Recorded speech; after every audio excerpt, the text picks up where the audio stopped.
why are you in business? Is being in business best for you, and is being an employee better, or is it worse? Certainly most of I think our audience are business owners already, so they'd be thinking, well, I started a business, but I'm sure all of them have at some point thought to themselves, wouldn't maybe just turning up and getting a paycheck every month's pretty good. And we've got some clients, some long-term clients who have done that, who have decided to take a job and who've effectively either sold their businesses for not very much, or who've decided that the regular paycheck's the way to go for them in their lives. So I think it certainly does happen.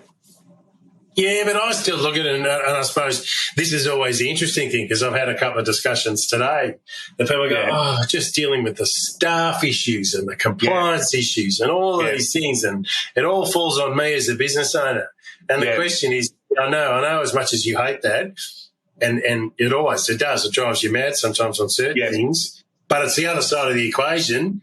Which could you go back to someone, sitting there looking at their watch saying, well, where have you been? It's like, well, I had to go somewhere on the way to the office. Oh, well, but why? But you didn't tell me. You're like, no, I run my business the way that we do, and I don't think really any business owner is always a structured, well, I start at this time and I finish at this time. You just get it done. Now, that doesn't mean you need to work enormous hours all the time, but there is that balance. It sort of says, it's the flexibility is probably the biggest issue I have, and the joy of building. So flexibility. Is it flexible? I mean, when you're a business owner, in some ways you're under a lot more pressure than you are as an employee. It's just a different landscape. I certainly, there's lots of times I'm not feeling a lot of flex in my life. Feeling under the pump, mate. Under the pump. Not feeling, that I can just do whatever I want.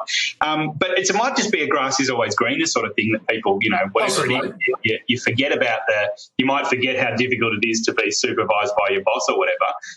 But you feel supervised by all your clients or by your customers or by the cash flow requirements of your business or whatever it is.